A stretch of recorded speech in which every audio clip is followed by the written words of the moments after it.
Welcome to another episode of Rediscovering Conservatism, a webcast series that is jointly sponsored by New Direction and Fundación Civismo, where we engage with some of the freshest thinking on the right across Europe.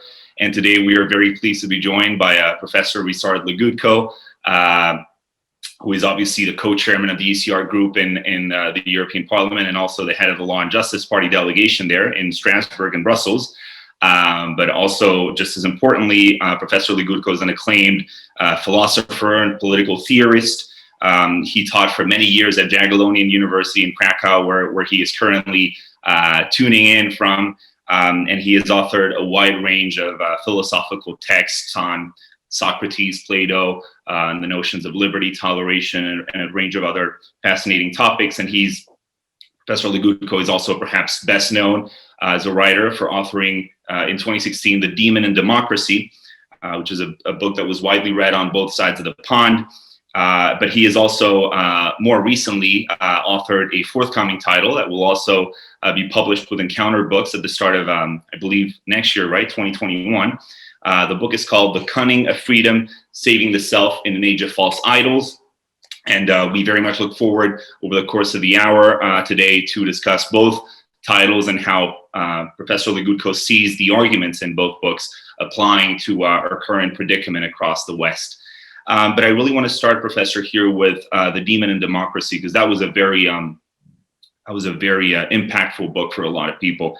But maybe for folks who perhaps didn't get a chance to read it or who will get a chance to read it upon watching us, you argue that far from being polar opposites, the communist Soviet totalitarian system that you lived under for so many years and the liberal democratic system that replaced it aren't really polar opposites. They actually have a lot more in common than the majority of people think. So could you maybe walk us through your thought processes and some of the arguments that you develop in the book?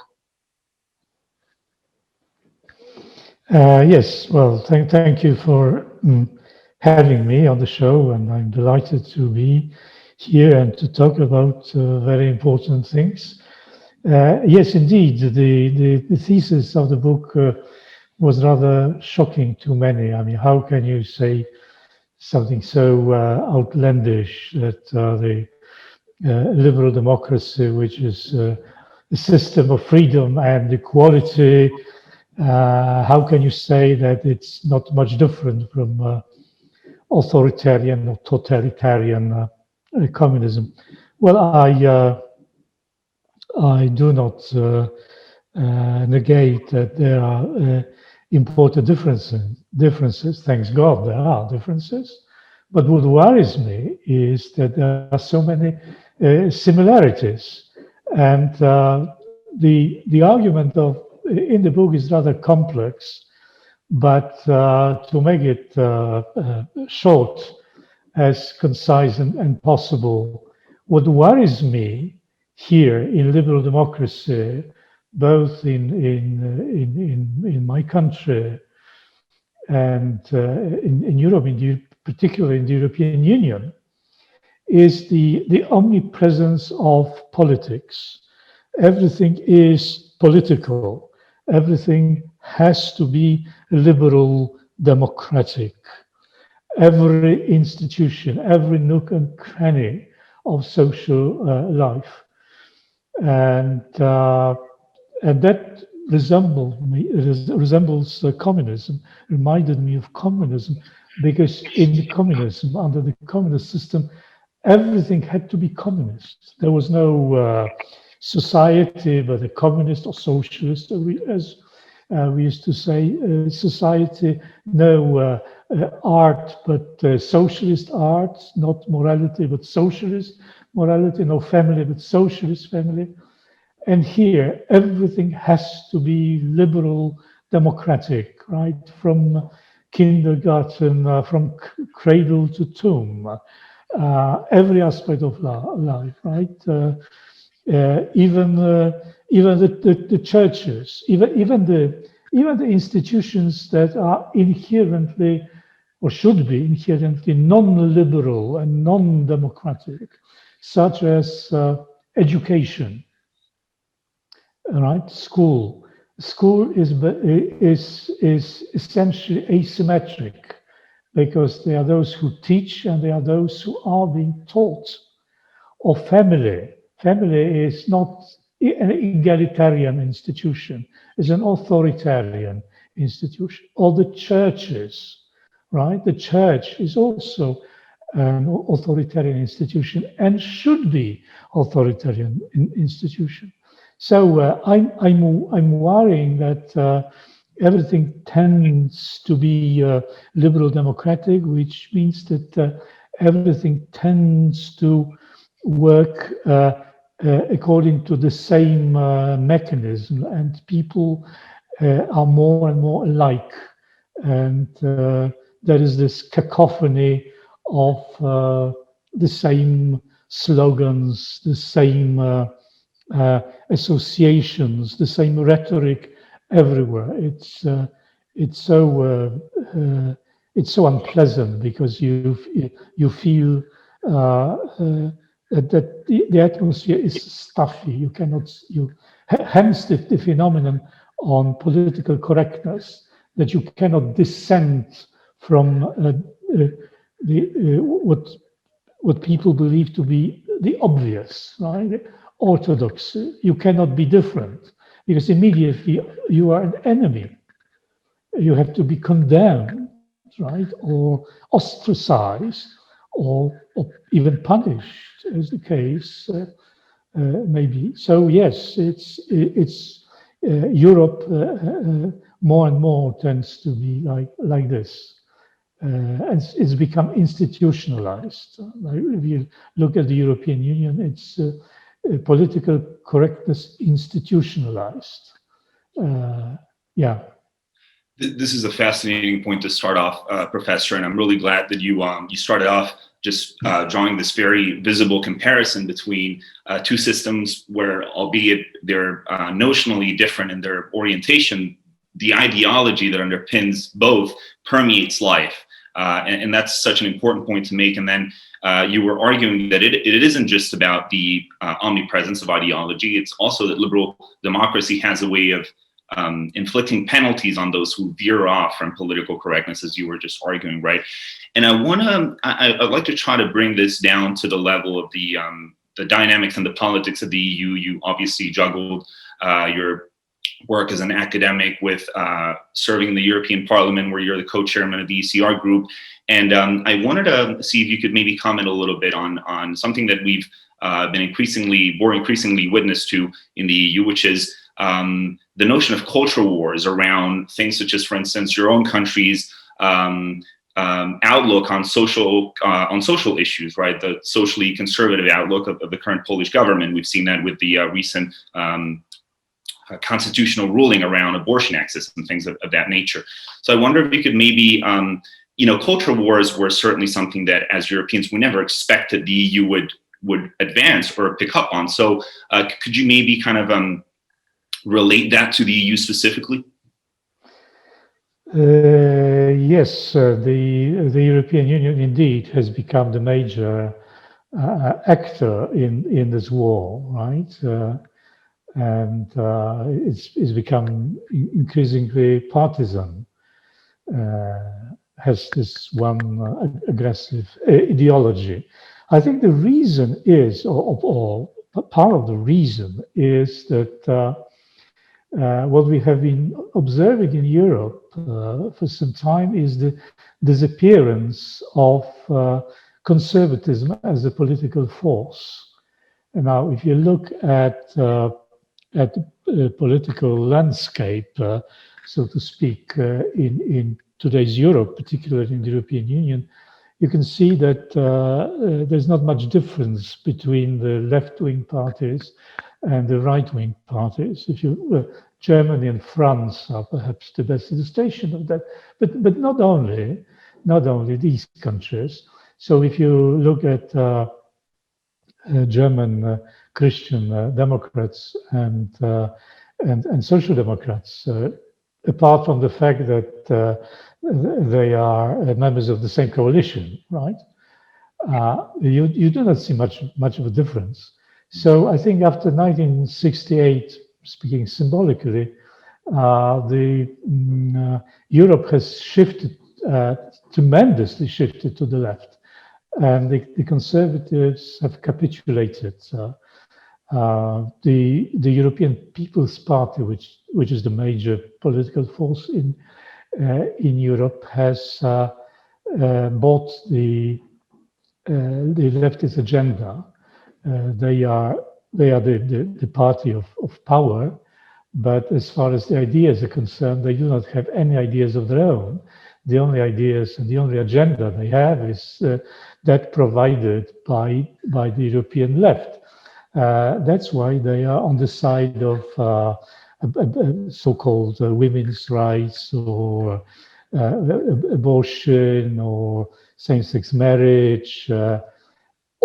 All ideas that helped us identify the conservative parties in Europe have disappeared, such as subsidiarity, the importance of the nation state, education, family, marriage, rejection of social engineering. These were the basic concepts around which the conservative parties identified themselves and set up their agenda. Now it's all gone. They are federalists, they are internationalists, and they are they are anti-family, right? They are well for abortion and all this. So what you see in Europe is just the ideological and political hegemony of a cluster coalition of political groups, and they are advancing this politically correct agenda. That's the reason why they hate such governments as mine or Hungarian government. I mean, they really hate the conservative governments. They don't mind the communists. They don't mind the Greens, the Liberals. The communists are good guys. We are the wicked people, right? And they've been political life or political practice in Europe has become increasingly brutal.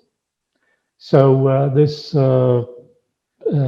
cartel, which has been ruling European Union, actually violates the treaties. Doesn't hesitate to violate the treaties.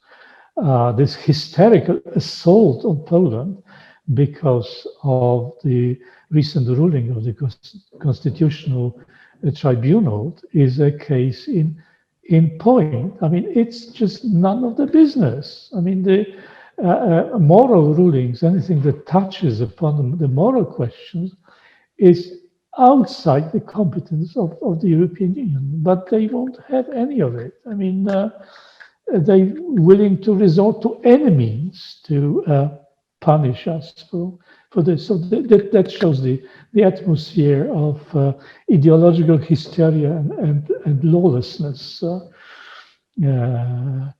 Some go as far as to compare this to the modern version of the Brezhnev doctrine.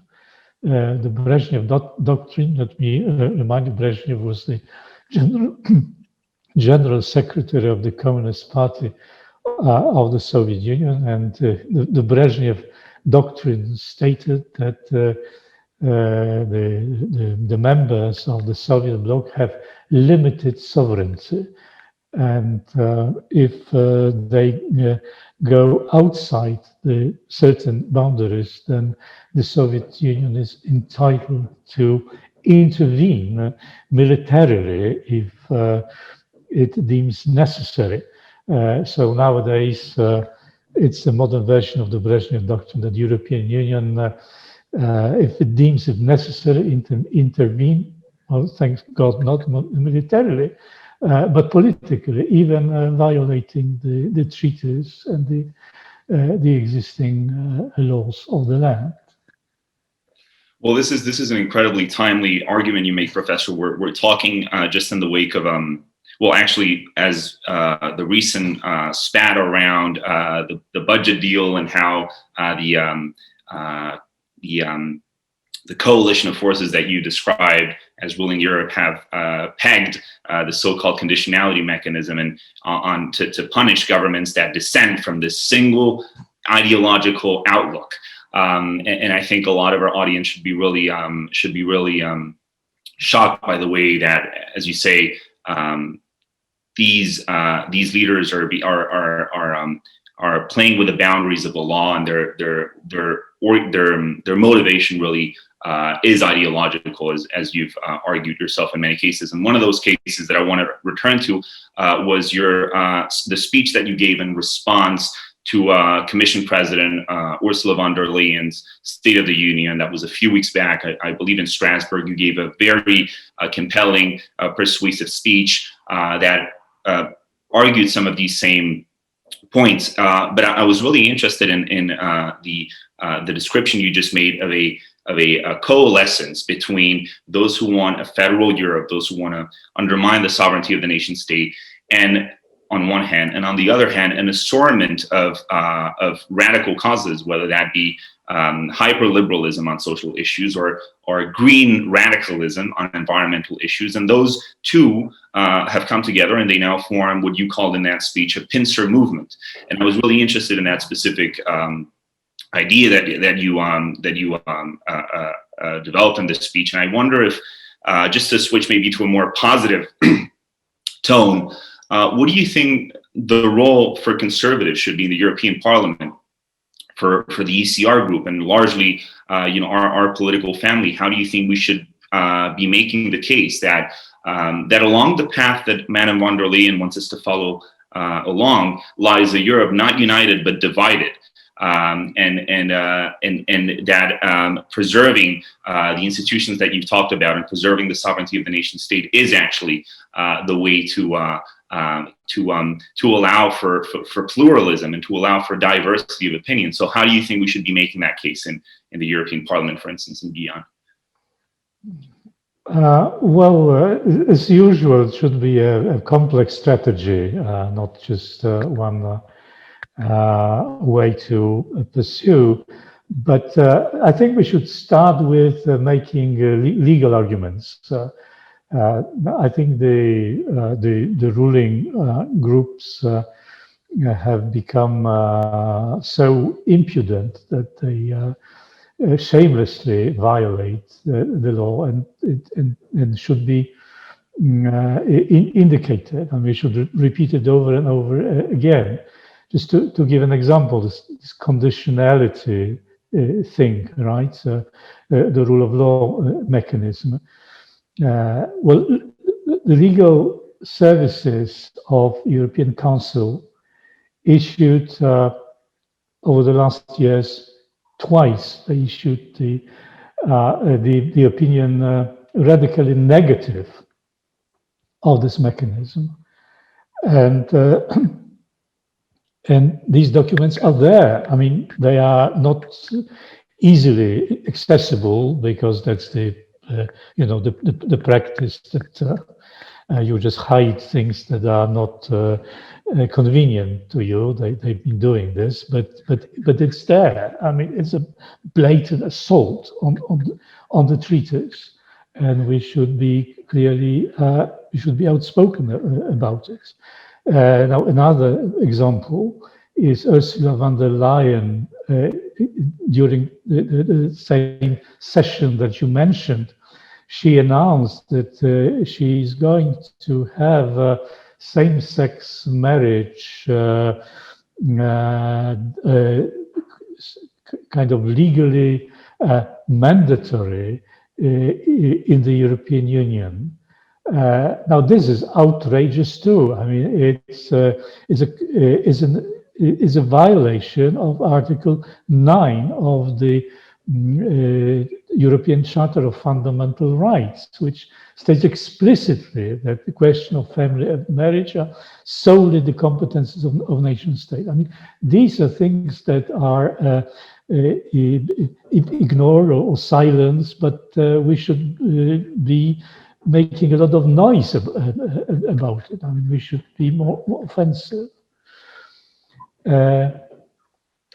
So that's number one. I think number two is we should have our conservative case very explicit and very open.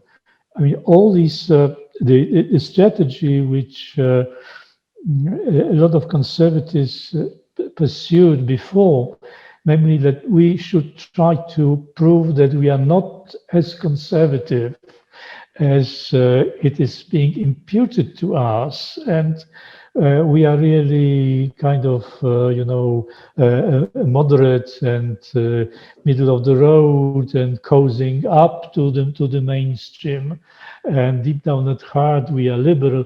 No, those guys from the other side, they don't take prisoners, they don't take hostages, they expect unconditional surrender. If you do not want to wind up as Christian Democrats, German Christian Democrats, you shouldn't play games with them. I mean, if you defend family and marriage, you should do it, or we should do it openly, right? And if they call it a culture war, let it be a war. I mean, let the people in Europe see that there are two sides to the issue. We are not a different version of them. I mean, we are us, right? We are conservatives, and we represent a stronger, more humane European tradition. So we shouldn't be ashamed to represent this tradition. Now, I know it's not easy because there are not many of us, especially in the European Union. The good conservatives are hard to find, but there are some. So yeah, we should make our case very explicit and very as eloquent as possible. Sure, and that's incredibly helpful, and we'll see how this whole the wobbly and flimsy legal mechanism that they're trying to shop through this budget deal. We'll see whether it is successful or not, and how this pans out. But these are all very important pointers, Professor, as to how we should be looking at these fights in the future. And I want to turn to your most recent book. Now that we've kind of discussed the demon in democracy and how it applies to the EU, you've got a fascinating book that is forthcoming at the beginning of next year. And I wonder if you can maybe give our audience maybe a sneak peek of what you do, what you discuss in The Cunning of Freedom, and what people can expect, what some of the themes there are that may be different from the demon in democracy. Well, The Cunning of Freedom is more of a philosophical book, I would say, abstract. That's my re-examination of the concept of freedom. I was somehow unhappy with what I read about freedom in the books written by liberals, by even very respectable and famous liberals, such as Sir Isaiah Berlin. Actually, the whole project started a long time ago after I have read a very well-known essay by Isaiah Berlin called Two Concepts of Liberty. And the essay made a point, made an argument that there are two concepts of liberty. One is negative and the other positive. Negative meaning I am free to the extent I'm not coerced by anyone else, right? I am free to do I'm not prevented by people or by political parties or by laws to do what I want to do. Okay, it's absence of coercion. That's why it's called negative. And positive notion is that if, I'm free to the extent that I am the author of my own decision. It's me, right? Not somebody else that is the architect of what I do and say and think. And the argument in the essay was that only the first notion is the right one, the correct one, because the other notion is very dangerous. It's politically dangerous. And Berlin says, well, if somebody says, like Immanuel Kant or Plato or Socrates, that in my soul there is the higher part and the lower part, and the philosophers were saying that if the high, I'm free only insofar as the high parts, this noble part of my soul makes the decision. And Isaiah Berlin says, no, it's very dangerous, because you can imagine a political party, a church or a group or a government that will say, that will claim they represent the high part of the soul, and they may coerce me to do, and they say they will coerce me for my sake, in my own interest, because they represent what is the best in me. So it's very dangerous. And he ends his essay with actually rejecting the greatest philosophers that they ever lived, because he considered them to be dangerous to freedom. So Plato, Aristotle, Hegel, Kant, I mean, all those big guys, well, we should be very careful with them, because they are dangerous people. And I said, wait a minute, I mean, this is rubbish. I mean, what kind of freedom is it that starts with a great purge, philosophical purge? And then I can imagine all those, negative freedom fighters who will start the rule by purging not only philosophy, by purging our libraries, by purging our minds, because I'm too Platonic or too Socratic, and that's why my mind has to be recycled, right? And some good liberal stuff has to be pumped in my mind, so that I would really be a man appreciative of freedom, and then I could see these things happening all around me. I mean, those guys who are all for freedom, for negative freedom, they were carrying big sticks and they were beating us with the big stick, and they were ruining the social the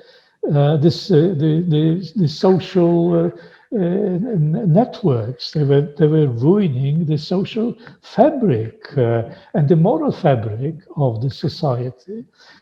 Take pornography, example. The case for pornography is strictly on the negative freedom grounds. That is, if somebody wants to produce pornography or consume pornography, let him do it or let her do it.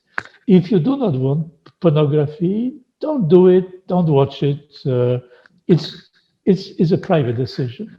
No, it's not a private decision. It's a very much public decision, because the legalizing of pornography has radically changed social morality, our sensibilities. It was a revolution. It's not a question that I won't have pornography in my own house. I'm living in a society that has been completely transformed by pornography or abortion or things like these are the instruments of a moral revolution. And you could see those people affected by this revolution, and you asked a question: Are they really a free people? Are they those people who have been living in this change society? I mean, affected by these changes. Are they free people? Are they sovereign in their own decision? And now you discovered no, they are not. They are not sovereign. They are kind of modular people. I mean, they are the versions of the same type of existence. They reproduce the same modes of thinking, the same language. There is nothing in them that is their own, and this is this is something that a lot of people have been aware of. It's all around. So you have to be really blind and dumb not to see it. But the problem of our society is that we are all aware that we are like everybody else, and we do not want to be like everybody else. But at the same time, we use these instruments of negative freedom, and with those instruments, we want to have some or acquire some internal or positive freedom, but these instruments cannot serve this end. So you have to somehow start thinking differently about human nature, what you are, right, what your soul is, and you have to regain this positive concept of freedom, and do not be blackmailed by the champions of negative freedom. So that's roughly the starting point of the book. And it's a fascinating book, and I'm sure that it'll be very thought provoking to a lot of your readers. And you also call for us to return to the traditional Western Greek Christian vision of human nature as being composed of the higher and the lower impulses, and the shedding away of that mental map. It has opened the way for all of the phenomena that you described. So I think people will really appreciate being re-anchored in some of the philosophical arguments that you make in the book to realize what it is that we're living through. And just to pick up on your argument that you drew there about, it seems like in liberal democracy, on the pretense of advancing a maximalist view of positive freedom, we have fail to realize that by doing that, we end up shaping public morality. And that when that happens, it becomes ever harder to dissent and to object. And so in that special way, liberal democracy ends up sidelining and silencing views that dissent from political correctness. And I want to focus on one specific case that I remember was widely covered in the United States, where in 2016, you were the victim of just precisely this phenomenon. You were across the pond, you were lecturing at, was it Middlebury College? And you were a victim of what we've now come to call woke cancellation. Your lecture was canceled by a group of students who just couldn't bear to not only engage with you, because I suppose they weren't going to be present at the lecture, but they couldn't bear to have you on their campus. Your views, they would argue, put them at risk, or some woke formula along those lines. And I wonder if, just to come back full circle to our initial conversation around political correctness and how it's also taken a hold of Europe, do you worry about episodes like those happening increasingly in the continent as well? Oh yes, very much so. Even in my country, I'm sorry to say, it's been happening, and I'm also sorry to say that my colleagues from the academia are not particularly blameless in this respect. I mean, they are inviting these things, and they are tolerating, sometimes even encouraging. Actually, I don't know why, but the academics are the first to join all kinds of silly revolutions and the last to leave the sinking ship if it's already sinking. Well, that was also at the time of communism, or at the time of communism. Yes, I can see it even in my own country. It's usually through imitation, but it's dangerous. Until recently, I thought that we in Poland were rather safe from this because there are still professors or still people who remember about similar incidents or remember reading about similar incidents in the past after the World War II, when the communist system was imposed and all the pre-war bourgeois reactionary professors were humiliated and attacked by young communist hoodlums at the university. But well, now we kind of restaging the same thing in new liberal democratic environment. Then you see, I think what I experienced in the States, and I'm not the only one. There are many people who pass through the same experience, sometimes much more brutal than what I had to pass through. It shows many things. I think it shows the falsity of this liberal rhetoric of openness and the dialogue, right, and freedom. They say or tolerance, right? They say we are open and we are tolerant, so we won't let you speak because it will endanger, it will jeopardize this openness and tolerance that we have. So we are tolerant and you shut up, right? That's the approach. And I was wondering whether those people do not see the absurdity of the position.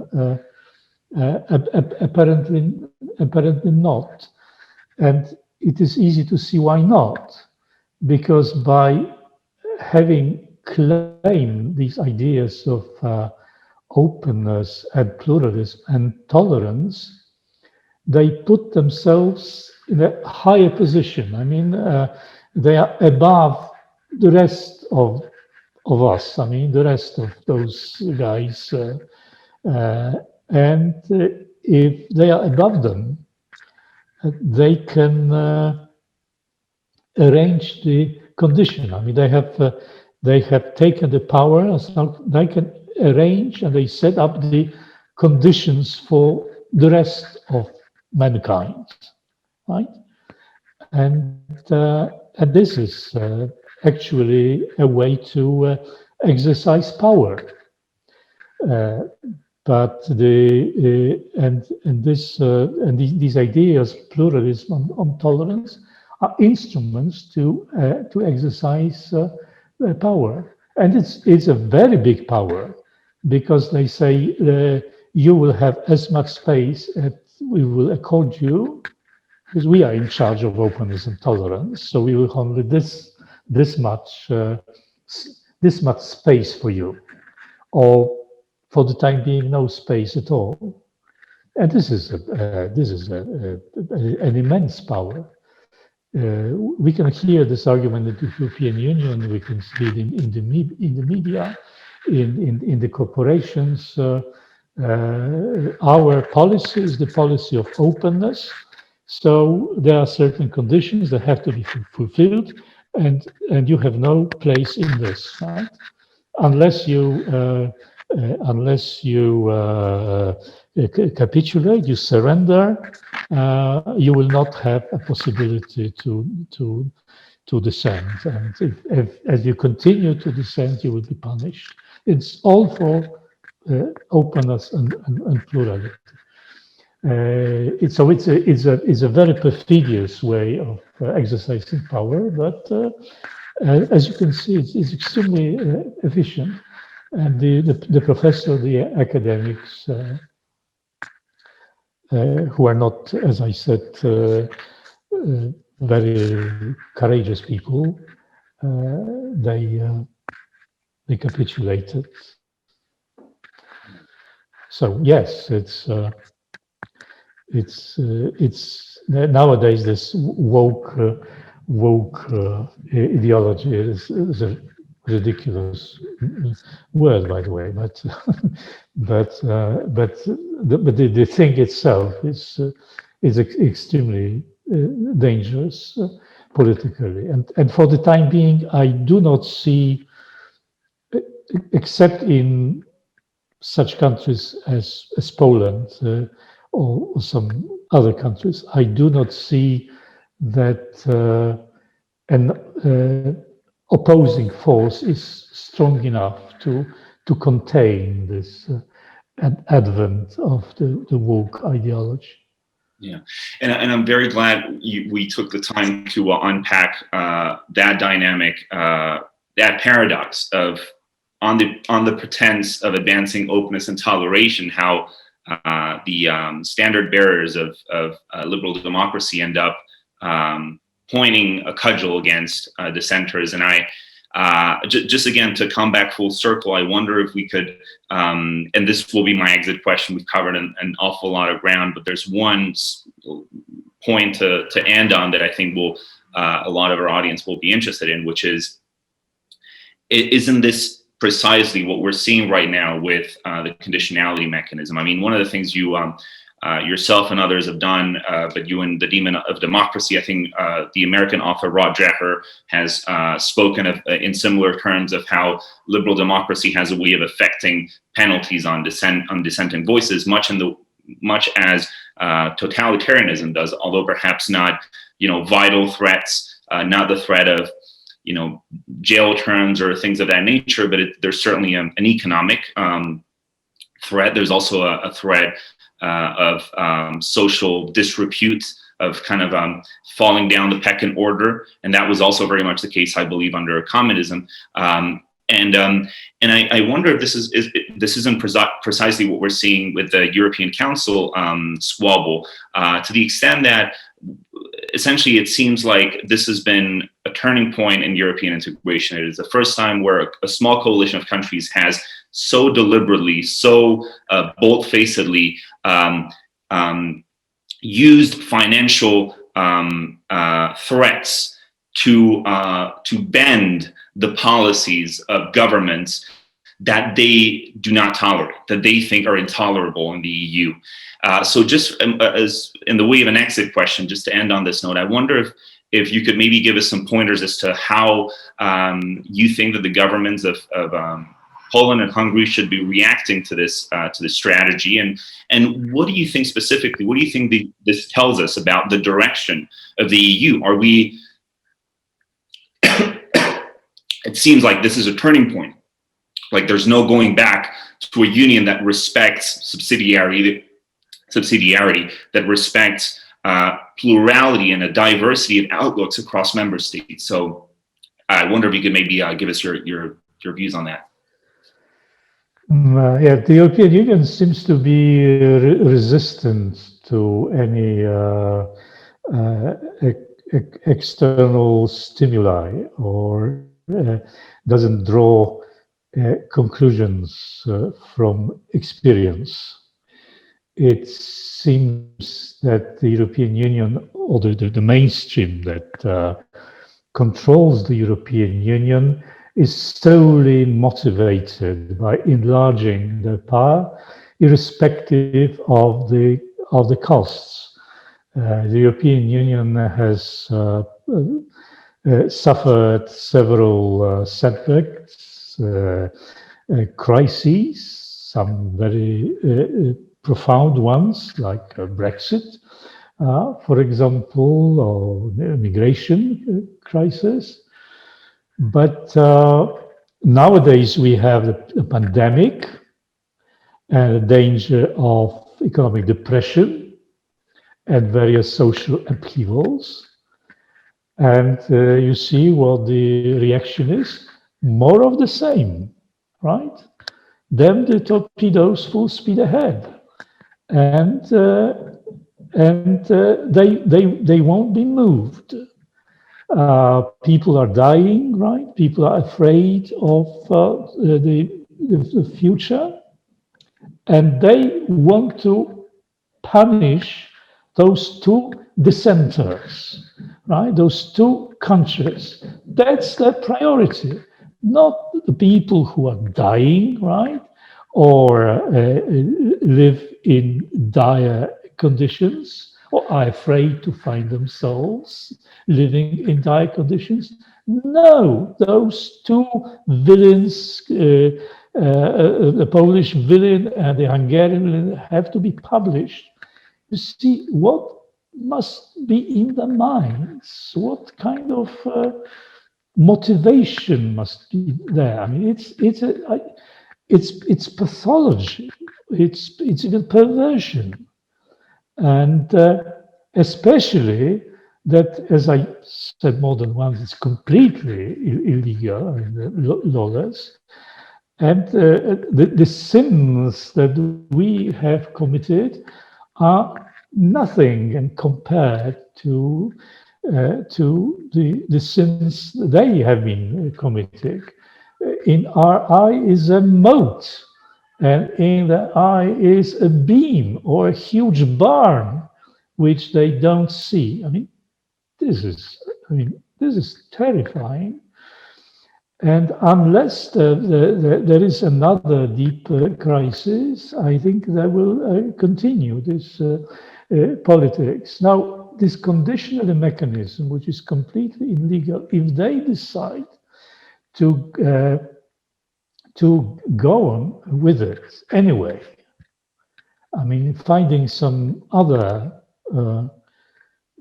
means to impose it. It means that they're able to do anything. I mean, this is the rule. This is the tyranny of the majority, and they think they can get away with anything. And if we manage to stop them, I mean, Poland and Hungary, with the tacit support of some other countries, that may be I'm not sure a turning point, but an important point to prove that they are not free to do anything they want and they can get away with anything. So I hope we will succeed. But considering the record of lawless conduct, I also take into account another scenario, a bad one. Well, we'll see. In not too distant future, we will know the answer. Well, that's a very it depends on how you take it, but it can be a very gloomy note to end on, but also a very hopeful one. And it certainly does feel, Professor, at the specific point in the EU's process of integration, which is a 60-odd year process. It seems like just this month we've hit a turning point, a Rubicon, where on one hand we've got an ever we've got a union that endows a minority of countries to impose policies on countries they find unsavory, and on the other hand, we've got a union that preserves a certain level of subsidiarity. And we certainly hope that the effort to preserve that kind of voluntary plural union will succeed. And we're so grateful that you availed yourself for this interview this morning, Professor. And We look forward to a successful release of The Cunning of Freedom. I think folks will be really happy to read it. Remember, there's also The Demon and Democracy, which was published in 2016. And we look forward to welcoming you in the future for another episode of Rediscovering Conservatism. Thank you so much. Thank you. My pleasure. Thank you.